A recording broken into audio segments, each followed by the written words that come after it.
Assalaamu calaykum waraxmatullaahi tacaala wabarakaatu. Kulanti wacan oo wanaagsan daawada meel walbo aad naga daawanayso kusoo dhawaaw qaybtii afraad ee sheekadii Saxardiid.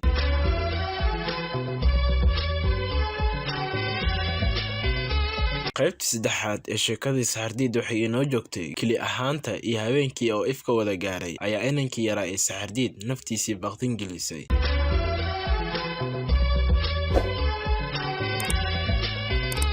qaybta afraadna waxay ku bilaabmaysaa sida tan. markaasuu haddana joogsaday oo isha sidaa u mariyey dunidii Ilaahay ballaariye oo dhan ee haddana juuq iyo jabaq midna aan lahayn. wax yar hadduu taagan yahay ayaa wuxuu maqlay guux aad moodo inuu ka soo dhex baxayo xasiloonaantii iyo aamusnaantii. wallaahi guuxaasi waa baddii ayaa mar keli ah madaxiisii ku soo dhacday. markaasuu ogaaday inuu baddii u dhow yahay. kadibna xaggii guuxeedii u baxayay ayuu ku dhaqaaqay ilaa uu soo gaaro xeeligii. mar allaala markii oo bacaadkii xeeliga ee qabooba cagaha saarayna ee neecawdii fuudeed ku dhacdayna wax alla wixii daal iyo gaajo jidka ku soo qabsaday ayaa mar keliya ku soo baxay. dabadeedna intuu fadhiistay ayuu iskala bixiyey. wax yar intayna ka dambeyn hurdo dheer ayaa la tagtay.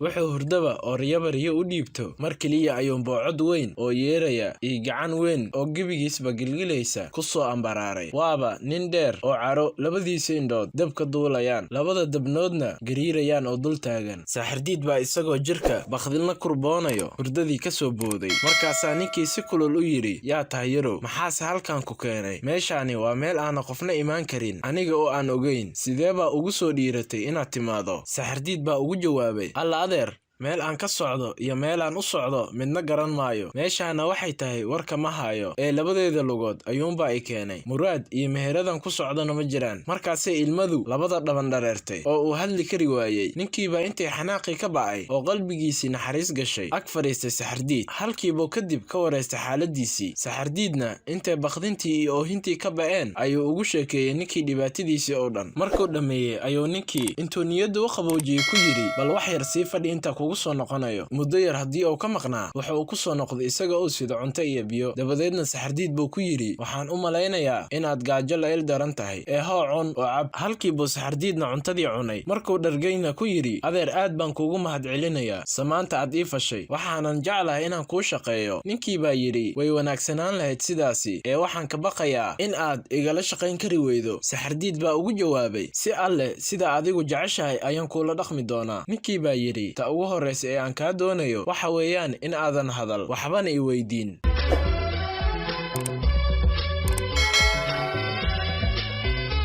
ninkii baa markii intuu dhagax weyn oo xeeliga yaala ku fadhiistay isha ka ilaaliyay baddii oo eegay hirarkii iska soo dabadhacayay sidii waxay mowjadahan ka mid u sido fariin. Saxardiidna intuu ag fadhiistay ayuu marna isaga eegaa marna badda eegaa, isaga oo la yaaba ninkan dhaqdhaqaaqiisa iyo aamusnaantiisa. mar alla markuu hadlana wuxuu xasuustaa ballantii ay dhigteen, markaasuu iska aamusaa. waxuu ninkii sidaa ahaadaba oo uu mowjadaha kolba mid isha la raacaba sidii wax mid ka mid ah wax ula socdaanba. mar unbuu sare kacay oo ku daadaga markaasoo intuu foorarsaday shay yar oo mowjada soo tuurta qaaday. dabadeed intuu wixii yaraa aad u fiiriyey ayuunbuu mar keli ah qosol iyo farxad boodbooday oo ninkii weynaay noqday sidii wax la sixray. kadibna qayliyey oo yidhi, caawa waa caawa. Saxardiid baa yaabay wax alla wixii ninkii helay iyo wuxuu ku hadlayo midna wuu garan waayey. ninkiibaa intuu halkuu fadhiyey ku noqday.